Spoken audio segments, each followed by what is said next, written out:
Hello everyone, Sister Wirai. Sister Licious here. Yeah, okay, so I guess we're cooking for our lunch. yeah, today we're gonna cook a special lunch for everyone, a Filipino dish. So we're gonna start with the main dish. We have tilapia in here. Whole fish. Huh? Whole fish. fish tilapia, yes. Yes, tilapia.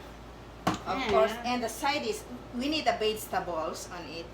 We have yuca root and in Filipino, Balangkoy. cassava. Balangkoy or cassava. You said it. Cassava. Or And Tagalog. yeah, for the marunggay.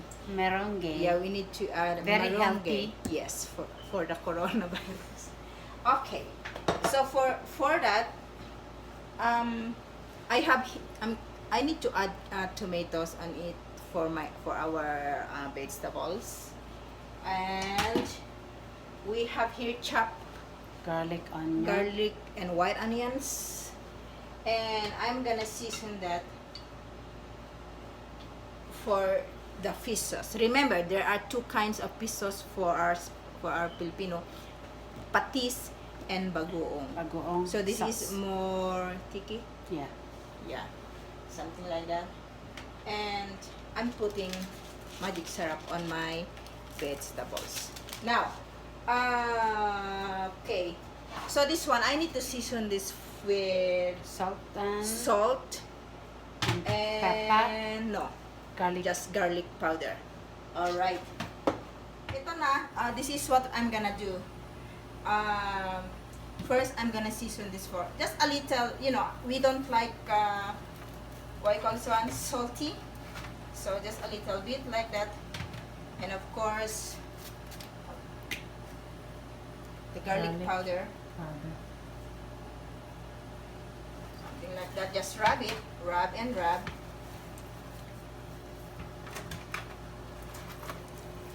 Okay, let me wash my hands first.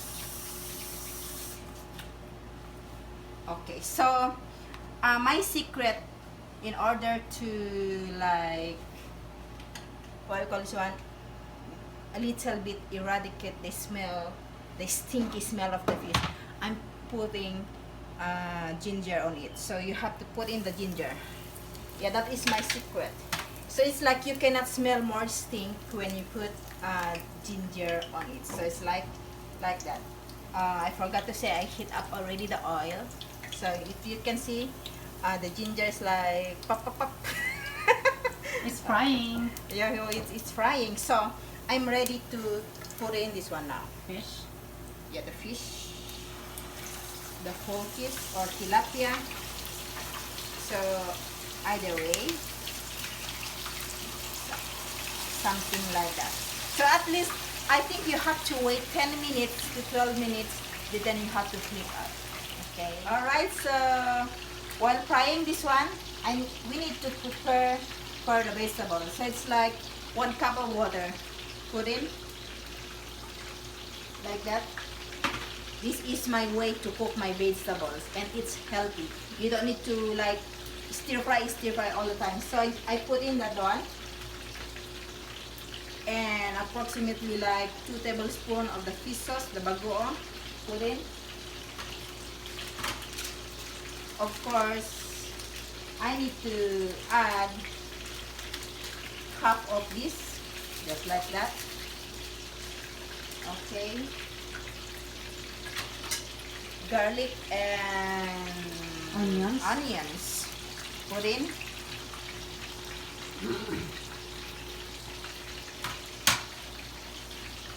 And also the tomatoes. So all that ingredients I put all together, and I'm gonna cover this one.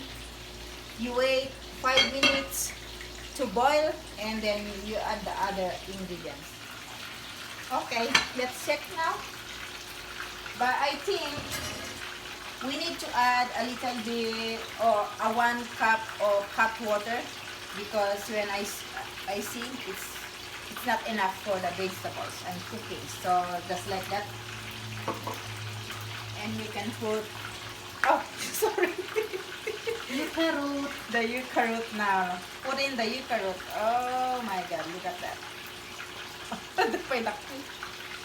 That's cassava. So, yeah, the cassava. Cassava. So, okay. So maybe this is like, let's say 15 minutes. And oh yeah, actually the yuca root is like we boiled already the yuca root ahead, so it's like you just need maybe 10 to 12 minutes to be cooked, something like that. It's time to check. Wow. So It's boiling.